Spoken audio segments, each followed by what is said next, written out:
respected Rector, Father Piyush Khalko, our Principal, Dr. Father Roshan Ba, our Vice Principal, Dr. Father Sameer Xavier Bhavra, Father Bruno Toko, Vice Principal, Bursar of the College, Dr. Father Navod Lagna, our Science Coordinator,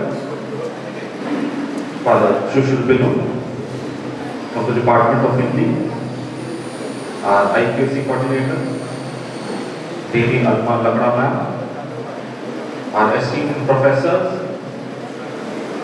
non-teaching staff, and our very dear students. A hearty welcome to all of you present. Before I start, I would like to conduct a small activity. मैं चालू करने से पहले मैं चाहूँगा कि आप सब अपने बगल वाले से एक बार हाथ मिलाएं और उन्हें थोड़ा हिला दें। अगर आप मेरी बात समझ पा रहे हैं तो आप अपने बगल वाले से एक बार हाथ मिला लें। जो नए विद्यार्थी हैं और आप उन्हें थोड़ा सा एक बार हिला लें। मुझे लगता है मैं स्पष्ट नहीं हूँ। जो बच्चे पीछे बात कर रहे हैं आप जरा यहाँ ध्यान देंगे। अपने बगल वाले से एक बार हाथ मिलाएं और उन्हें एक बार थोड़ा हिला लें। चलिए जल्दी, हमारे पास बहुत वक्त नहीं है। मैं उम्मीद करता हूं कि सबने आपने कर लिया होगा। चलिए, तो ये कराने का मेरा दो कारण था। जैसे अभी आपने बहुत सारी चीजें सुनी हैं, तो सबसे पहला कारण कि आपको जो इतनी सारी जानकारियां दी जा रही है वो थोड़ा सेटल डाउन हो जाए। आपके दिमाग में मैं तो और डालने वाला और जानकारियां देने वाला।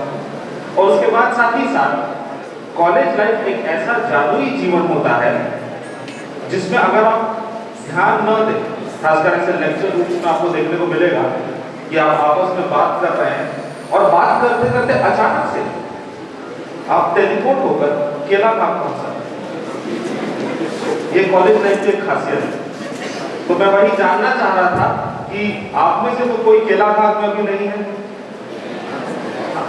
नहीं रहना चाहिए। इसलिए वापस आ जाइए। तो as the coordinator of cells, committees and clubs, it is my responsibility कि मेरा दायित्व है कि मैं आपको कॉलेज के सेल्स, कमिटीज और क्लब्स के बारे में बताऊं।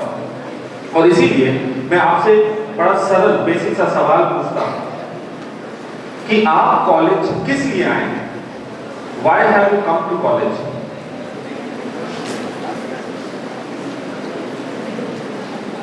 कोई जवाब देना चाहेगा? आप कॉलेज किस लिए आए? अच्छा, मैं समझ सकता हूँ, अभी बड़ा कठिन सवाल है और जैसे अभी मैं समझ रहा हूँ, इसलिए मैं इसका जवाब खुद ही दे देता हूँ कि मैं जब जब ये सवाल बच्चों से पूछता हूँ कि आप कॉलेज किस लिए आए हैं, तो मुझे बड़ा ही क्लीशे सा जवाब मिलता है, मुझे बड़ा ही घिसा पिटा जवाब मिलता है। और सब बच्चे कहते हैं कि हम पढ़ने आए हैं। हम कॉलेज क्यों आए हैं? पढ़ने आए हैं। अब ये जवाब गलत नहीं है, but this is not the complete answer. ये जो जवाब है ये सही है, लेकिन ये पूर्ण नहीं है। पूर्ण जवाब क्या होगा कि आप कॉलेज सिर्फ पढ़ने नहीं आए हैं, लेकिन अपने सर्वांगीण विकास के लिए आए हैं। You have come to the college for your all-round development. आप अपने सर्वांगीण विकास के लिए इस कॉलेज परिसर में आए हैं। और इसीलिए जैसे अभी आपसे कुछ समय पहले बोला भी गया था कि कुछ विद्यार्थी सामने आ जाए, और आपने देखा होगा कि आप शांति से अपने जगह पर नहीं बैठे हैं, लेकिन बगल वाले को तुम चले जाओ, मैं तो नहीं जाने वाला, है ना। लड़कियां फिर भी कुछ आ गई थी, लड़कों में बड़ी दुविधा थी कि क्या किया जाए। और इसीलिए पढ़ाई के अलावा हम चाहते हैं कि आपका संपूर्ण विकास हो पाए, कि हमें कैसे बात करना है, कैसे सोचना है, किस तरीके से टीम में काम करना है। इन्हीं सारी चीजों के लिए हमारे ये कैंपस आपको अलग अलग क्लब्स, कमिटीज और सेल्स की सुविधाएं देता है। आप अपने इस कॉलेज लाइफ में अलग अलग क्लब्स के मेंबर्स बन सकते हैं, जहां ढेरों गतिविधियां सीख सकते हैं और अपने टैलेंट को निखार सकते हैं। मैं समय की को ध्यान में रखते हुए आपको जल्दी से हमारे कॉलेज के क्लब्स के बारे में बताना चाहूँगा। क्लब्स स्टूडेंट बॉडीज है जिसके आप मेंबर बनेंगे। अगर उदाहरण के लिए बताऊं, अगर आपको लिखने का शौक है, अंग्रेजी में आपको लिखने का शौक है, डिबेट का शौक है, भाषण देने का शौक है, तो उसके लिए हमारे पास लिटरेरी क्लब है। उसी तरीके से सिर्फ इंग्लिश के लिए नहीं, हिंदी में भी अगर आपको लिखने पढ़ने का शौक है, डिबेट का शौक है, तो आपके लिए लिटरेरी क्लब हिंदी में भी है। फिर डांस का अगर आपको शौक है तो हमारे यहाँ डांस के भी 2 क्लब्स हैं। एक वेस्टर्न डांस पर फोकस करता है और एक ट्राइबल या फिर आप इंडिजिनस या फिर आप कह सकते हैं रीजनल डांसेस पर फोकस करता है। फिर उसके बाद अगर आपको पर्यावरण से प्रेरित है, पर्यावरण आपको पसंद है, फिल्म एनवायरनमेंट, तो हमारे पास ग्रीन गार्डियन नाम का भी एक क्लब है।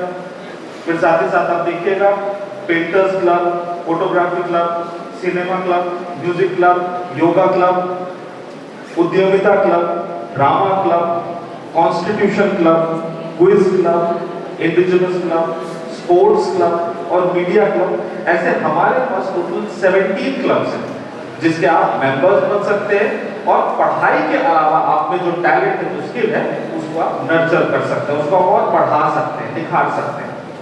और ये जितने भी क्लब्स हैं ये सारे के सारे स्टूडेंट बॉडीज हैं, यानी आप उसमें रहिएगा, कुछ प्रोफेसर्स इंचार्ज हैं जो आपको गाइड करेंगे और आपको मौका दिया जाएगा कि आप अपने टैलेंट को निखार सकें। इसके बाद मैं बताना चाहूंगा हमारे कॉलेज में कुछ कमिटीज हैं, कमिटीज। ये कमिटीज में आप देखिएगा प्रोफेसर इंचार्ज हैं, कोऑर्डिनेटर्स हैं, जो आपस में मिलकर कॉलेज की कोई भी एक्टिविटीज को कंडक्ट कराते हैं। उदाहरण के लिए फॉर एग्जांपल जैसे आप देखिएगा कि आज ये जो इवेंट हो रहा है आपके ओरिएंटेशन प्रोग्राम का, ये orientation programme cultural committee, hospitality committee, discipline committee and media committee ये सब मिलकर करा रहे हैं। तभी आप देख पा रहे हैं, आपने देखा होगा कि एक कैमरा लगा हुआ है बीच में, तो स्टूडेंट्स बैठे हैं वहां पर, साथ ही सारा अरेंजमेंट यहाँ हुआ है। तो इसके लिए अलग अलग कमिटीज हैं, लेकिन आपको ये बात ध्यान देने की है कि ये कमिटी सिर्फ प्रोफेसर्स का नहीं है, इसमें हमें स्टूडेंट वॉलंटियर भी चाहिए होते हैं। इसलिए आपने देखा होगा एनसीसी के स्टूडेंट्स जो आपको दिखे होंगे यूनिफॉर्म में, साथ ही साथ अलग म्यूजिक क्लब में इन्वॉल्व है ना, जो आपने सुना था सुबह। तो इस तरीके से कॉलेज की सारी एक्टिविटीज होती हैं हमारे पास। अगर आप देखिएगा तो अगर मैं जल्दी से नाम ले लूँ तो हमारे पास कौन कौन से कमिटीज हैं, टोटल 15 कमिटीज हैं। Internal complaints committee, grievance redressal committee, cultural committee, sports and games committee, discipline committee, election committee, publication committee, media committee, examination committee, outreach committee, quiz committee, hospitality, alumni and library committee. तो ऐसे हमारे पास बहुत सारे committees भी हैं जो कि सारे इवेंट्स जो कॉलेज में हो उसको कंडक्ट कराते हैं। अब इसके बाद बारी आती है सेल्स। इंपॉर्टेंट सेल्स भी हमारे कॉलेज में अगर देखा जाए तो अप्रोक्सीमेटली 20 सेल्स हैं। ये सेल्स कॉलेज के इंपॉर्टेंट निर्णय लेने का काम करते हैं। अब अगर मैं कुछ चुनिंदा सेल्स का नाम दूं जो आपके लिए महत्वपूर्ण, बहुत महत्वपूर्ण हो सकते हैं, उनमें नाम आता है एनसीसी का, जिसका फादर ने भी काफी जिक्र किया है। एनसीसी अगर आप फुल फॉर्म इसका जानते हैं, नेशनल कैडेट कॉर्प्स। इसमें आपको मिलिट्री स्किल्स, लीडरशिप क्वालिटी और सोशल एक्टिविटीज के बारे में, सोशल वर्क के बारे में आपको सिखाया जाता है और इसका सर्टिफिकेट का बहुत वैल्यू है। तो इसीलिए जैसे फादर ने भी कहा, मैं भी रिक्वेस्ट करूंगा कि इन कमिटीज में, इन सेल्स में आप लोग बढ़ चढ़कर हिस्सा लें। साथ ही साथ उसके बाद जो इम्पोर्टेंट सेल है that is NSS, national service scheme. ये सेंट्रल गवर्नमेंट की एक योजना के तहत कम्युनिटी सर्विस, सामाजिक सेवा के बारे में आपको सिखाना है। आप इसके सदस्य बनकर आप अलग अलग कॉलेज के बाहर की बहुत सारी गतिविधियों में अपनी सेवा दे सकते हैं। फिर साथ ही साथ एक इम्पोर्टेंट और सेल है जिसका मैं जिक्र करना चाहूँगा, वो है स्वयं। आप कॉलेज में जो कुछ भी पढ़ रहे हैं उसके अलावा ऑनलाइन शिक्षा के माध्यम से, आप स्वयं के माध्यम से आप कुछ और भी पढ़ सकते हैं, एडिशनल पढ़ाई आप कर सकते हैं, जो कि आपको आपके सर्वांगीण विकास में बहुत महत्वपूर्ण हो सकता है।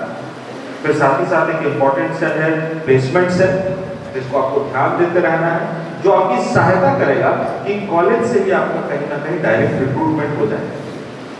और ये महत्वपूर्ण सेल्स हमारे पास है और ज़्यादा समय नहीं लूँगा, लेकिन उसके बाद मैं आपको बताना चाहता हूँ हमारे कॉलेज में स्टूडेंट काउंसिल भी है।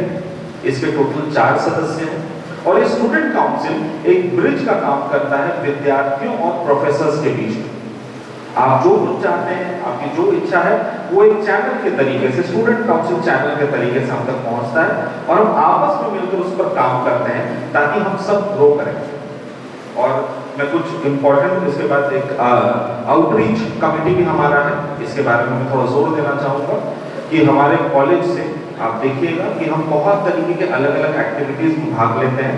एक बहुत इंपॉर्टेंट एक्टिविटी है जो कि आउटरीच का एक्टिविटी है, यानी कि हम कॉलेज से बाहर अनेकों गतिविधि में हिस्सा लेंगे और साथ ही साथ हम अपना सोशल प्रेजेंस, सामाजिक उपस्थिति भी दर्ज करते हैं कि हम सेंट जेवियर्स कॉलेज सिमडेगा के विद्यार्थी हैं। इसके तहत हम बहुत जगह पिकनिक्स पे जाते हैं, गाँव को गोद देते हैं या एजुकेशनल टूर पर भी जाते हैं अपने विभाग की तरफ से, तो इस पर भी आपको काफ़ी ध्यान देना है। अब एक इम्पॉर्टेंट जानकारी मैं जो आपको देना चाहता हूँ कि हर विद्यार्थी, each and every student has to be a member of at least 2 clubs। हर एक विद्यार्थी को कम से कम अपने पसंद के 2 क्लब्स का मेंबर बनना है, सदस्य बनना है। इसके अलावा मैं ये भी चाहूँगा कि जितने भी कमिटीज हैं, उन कमिटीज में कम से कम 2 कमिटीज में आप वॉलंटियर की तरह ज्वाइन करें ताकि आप अदर एक्टिविटीज सीख सकें और आपका सर्वांगीण विकास हो सके। अंत में मैं कुछ आपके लिए कहना चाहूँगा और प्रयास करूँगा कि इसको आपके लिए बहुत सरल रख सकूँ। कक्षा में ज्ञान मिले, आप जब क्लास जाइएगा तो वहाँ आपको ज्ञान मिलेगा, क्लासरूम जाइएगा तो वहाँ आपको ज्ञान मिलेगा, इसलिए कक्षा में ज्ञान मिले, इस परिसर में अनुभव खिले, इस परिसर में आप घूमिएगा, नए नए लोगों से मिलिएगा, आपका अनुभव बढ़ेगा, एक्सपीरियंस बढ़ेगा। इसीलिए कक्षा में ज्ञान मिले, परिसर में अनुभव खिले और समाज से जीवन का उद्देश्य मिले। आप जिस सोसाइटी, जिस समाज से आए हैं और जिस समाज में जाएंगे, आपको अपना उद्देश्य वहां मिलेगा। ठीक है, फिर से मैं पढ़ देता हूं। कक्षा में ज्ञान मिले, परिसर से अनुभव खिले, समाज से जीवन का उद्देश्य मिले और आपकी सहभागिता से शिक्षा के अर्थ मिले। यानी आप अगर कोऑपरेट नहीं करिएगा, आप पार्टिसिपेट नहीं करिएगा, आप भाग नहीं लीजिएगा पढ़ाई के अलावा इन एक्टिविटीज में, तो आपके शिक्षा को अर्थ नहीं मिल पाएगा। इसीलिए मेरे विद्यार्थियों, मैं रिक्वेस्ट करता हूँ, जितने भी क्लब कमिटीज हैं उसके लिस्ट सारे नोटिस बोर्ड पर लगे हुए हैं। अगर आपको कोई भी डाउट है आप मुझसे मिल सकते हैं, नहीं तो आप क्लब इंचार्ज से भी मिल सकते हैं और अपने पसंद के हर क्लब में आप अपना दाखिला करा सकते हैं। इसी के साथ मैं अपने वाणी को विराम देता हूँ। फिर से आप सबको तहे दिल से धन्यवाद and welcome to all. Thank you.